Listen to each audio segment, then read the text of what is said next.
অসমৰ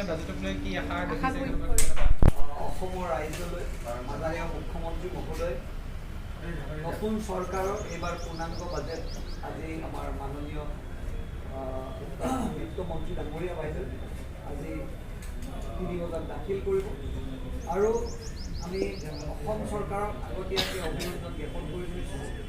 এই বাজেটখন এখন গাঁৱৰ ৰাইজলৈকে দুখীয়া মানুহ ৰাইজলৈকে গঞা ৰাইজলৈকে এই বাজেটখনত কিছু কথা প্ৰতিফলিত হ'ব আৰু এই বাজেট লৈ আমি অনাগত দিনত এই চৰকাৰখন ৰাইজক সেৱা কৰাৰ কিছু আমি আশা দেখিবলৈ পাইছোঁ আৰু মই ভাবোঁ এইখন বাজেটে অনাগত দিনত অহা বছৰ সুন্দৰ কিছু আঁচনি প্ৰতিফলিত হ'ব।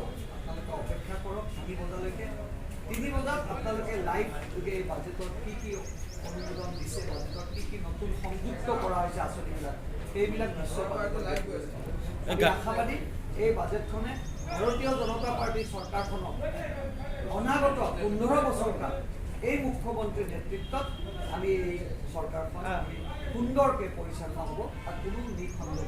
আগতেও যি বাজেট পূৰ্ণাংগ বাজেট যিবোৰ ঘোষণা কৰা হৈছে তাৰে বহু আঁচনি লোৱা হয়, কিন্তু সেই আঁচনিসমূহ অধিকাংশ কিছুমান ৰূপায়ণ নহয়গৈ, আচলতে বাজেট কেৱল কাগজতে থাকি যায়। বাজেটে বহুত মইতো এইবাৰ প্ৰথমবাৰৰ কাৰণে বিধায়ক হৈছোঁ, মোকতো এটা টাইম পাব দিয়ক। অহা বছৰ আপোনালোকে মোক এই প্ৰশ্নটো সুধিব, মই তাৰ উত্তৰটো নিশ্চয় দিম, কাৰণ মই নতুন বিধায়ক। এবাৰ প্ৰথমবাৰৰ কাৰণে এই বাজেটখন পূৰ্ণাংগ বাজেট পাম, সেইকাৰণে মই এই বিষয়ে বহুত কথা নকওঁ। কিন্তু বাজেটত এটা বাজেট ধৰা বাজেট মিনিঙৰ উদ্দেশ্যটো যে আমি ঘৰত যদি কেতিয়াবা আমি বিয়া এখন পাতোঁ বা আমি বজাৰ কৰিবলৈ আমি বাজেট এটা কৰি লৈ যাওঁ, এতিয়া মই বাজেটখন যেতিয়া কৰি লৈ যাওঁ মোৰ কেতিয়াবা গোটেই টকাটো খৰচ হয়, কেতিয়াবা টকা কমো হয়।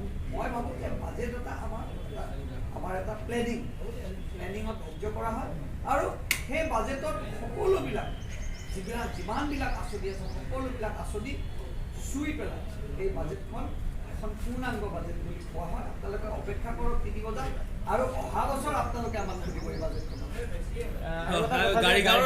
যিটো ঘটনা সেইটোক লৈ কি ক'ব বিচাৰিব? চাওক, এই বিষয়ে মাননীয় মুখ্যমন্ত্ৰী মহোদয়ে ইয়াৰ ওপৰত ৰাখিব, গৃহ বিভাগৰ দায়িত্বত আছে। মই একেবাৰে এই কথাটো নাজানো, মই অকণমান চাই ল'ব লাগিব, চাই পেলাই এইটোৰ ওপৰত টিপ্পনী।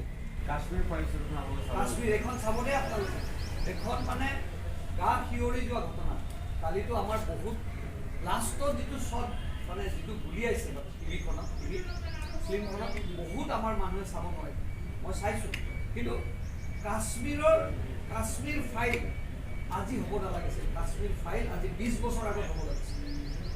আজি কাশ্মীৰ ফাইল ভাৰতবৰ্ষত হোৱাৰ কাৰণে আমি বুজি পালোঁ যে কাশ্মীৰী পণ্ডিতসকলক কি ধৰণে তাত অত্যাচাৰ হৈছিল।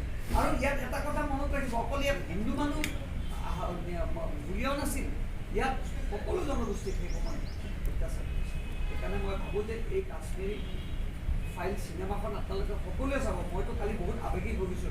একাংশই কৈছে যে ধৰ্মীয় সংঘাততা আনিব বুলি কৈছে। চাওক, কোনে কৈছে মই নাজানো, যদি মই ভাৰতীয় হয় এই লৈ কোনো বিতৰ্ক হ'ব নোৱাৰে।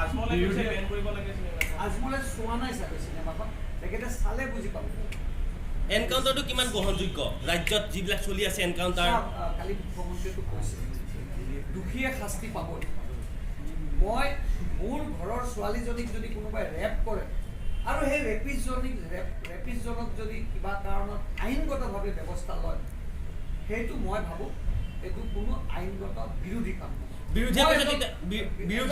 বিৰোধীয়ে কৈছে তেতিয়াহ'লে যিবিলাক কোৰ্ট কাছাৰী আছে এইবিলাক বন্ধ কৰি দিয়ক।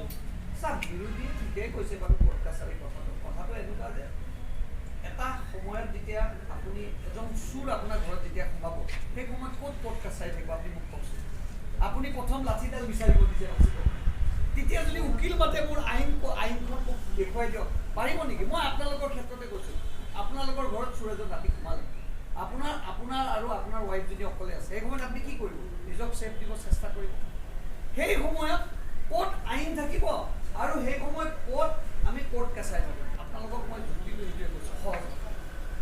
কিন্তু পানিছমেণ্ট হ'ব পাৰে, কিন্তু মৃত্যু লগালগ গুলিয়াই দিয়াটো দাদা মই সেইটোৱে কৈছোঁ যে আপোনাৰ ঘৰত যদি পুলিচ এজন চোৰ সোমাই ৰাতি আপুনি কি কৰিব? প্ৰথম আপোনাৰ সহধৰ্মিনীক বচাব চেষ্টা কৰিব, তাৰপিছত নিজে বাচিব চেষ্টা কৰিব। যদি আপোনাৰ ওপৰত প্ৰহাৰ কৰি দিলোঁ আপুনি যিকোনো কামলৈ গুচি যাব। মই ভাবোঁ এইবিলাক বিৰোধীৰ মিছা প্ৰপগণ্ডা। অনাগত দিনত দেখিব মুখ্যমন্ত্ৰীয়ে কালি বিধানসভাত এইটোৰ ওপৰত খুব ধুনীয়া উত্তৰ দিছে।